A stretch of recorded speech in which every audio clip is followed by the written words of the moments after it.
ఇప్పుడే breaking news విన్నాం.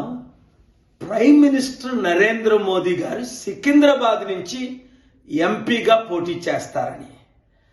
మోదీ గారు, నిజంగా నేను మీకు ఛాలెంజ్ చేస్తున్నాను, సికింద్రాబాద్లో కానీ లేదా మీ అదానీ స్టీల్ ప్లాంట్ కొనాలని 8 లక్షల కోట్లది 8,000 కోట్లకి అక్కడ కానీ మీరు పోటీ చేయండి.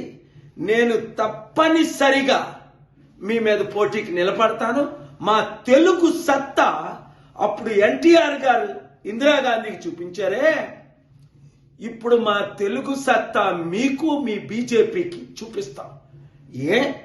20 కోట్లు ఉద్యోగాలు ఇచ్చారని మీకు ఓట్లేయాలా?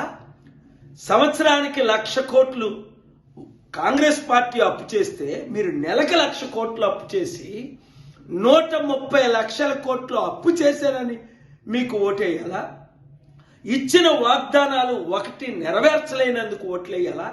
నల్లధనం తీసుకొచ్చి ప్రతి ఒక్కరికి 15 లక్షల రూపాయలు ఇస్తానని 15 రూపాయలు ఇవ్వనందుకు ఓటేయాలా? మా 2 తెలుగు రాష్ట్రాల 1,00,000 కోట్లు తీసుకెళ్లి గుజరాత్ను అభివృద్ధి చేసినందుకు ఓటేయాలా? లేదా 25 లక్షల కోట్లు రుణమాఫీ చేసిన అదానీ అంబానీ కొరకు మీకు ఓటేయాలా? దేని కొరకు ఓటేయాలి? 7569441275 అందరూ రండి, కలిసి పోరాడదాం. ఈ మంచి అవకాశాన్ని వినియోగిద్దాం. చిత్తుగా ప్రధానమంత్రిని ఓడిద్దాం.